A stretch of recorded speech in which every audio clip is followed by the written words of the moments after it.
Est-ce qu'on devrait vraiment avoir à annoncer qui on est et si oui, comment on s'y prépare?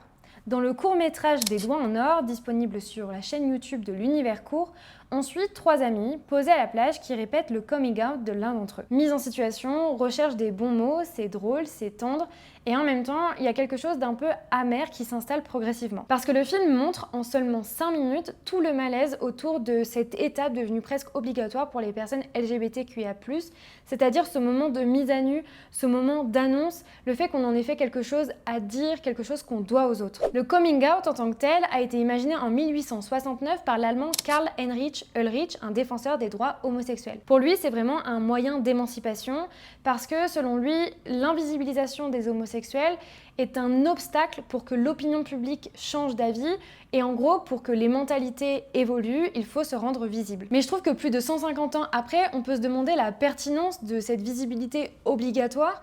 Est-ce que c'est pas devenu plutôt une charge, quelque chose qu'on impose aux personnes concernées plutôt que d'imposer à la société de se remettre en question? En tout cas, ce qui est très beau dans ce court-métrage, c'est vraiment l'amitié. Ces deux amis qui veulent l'accompagner, l'aider, avec maladresse, mais aussi avec beaucoup de bienveillance. Bref, c'est gratuit, ça dure 5 minutes et ça permet un peu de sensibiliser au coming out.